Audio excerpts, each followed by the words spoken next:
কুয়েতে বেশ কয়েকটি মার্কিন সামরিক বিমান বিধ্বস্ত হয়েছে বলে জানিয়েছে দেশটির প্রতিরক্ষা মন্ত্রণালয়।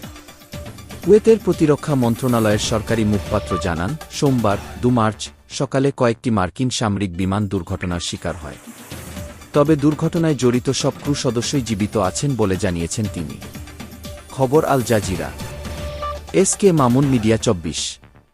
তিনি বলেন, সংশ্লিষ্ট কর্তৃপক্ষ তাৎক্ষণিকভাবে অনুসন্ধান ও উদ্ধার অভিযান শুরু করে। আহত ক্রুদের দ্রুত উদ্ধার করে হাসপাতালে নেওয়া হয়। সেখানে তাদের শারীরিক অবস্থা পরীক্ষা করা হচ্ছে এবং প্রয়োজনীয় চিকিৎসা দেয়া হচ্ছে। বর্তমানে তাদের অবস্থা স্থিতিশীল বলে জানানো হয়েছে। কুয়েতের প্রতিরক্ষা মন্ত্রণালয়ের ওই মুখপাত্র আরও জানান, ঘটনাটির প্রেক্ষাপটে মিত্র মার্কিন বাহিনীর সঙ্গে সরাসরি সমন্বয় করা হয়েছে এবং যৌথ কারিগরি পদক্ষেপ নেওয়া হয়েছে। দুর্ঘটনার সঠিক কারণ জানতে তদন্ত অব্যাহত রয়েছে।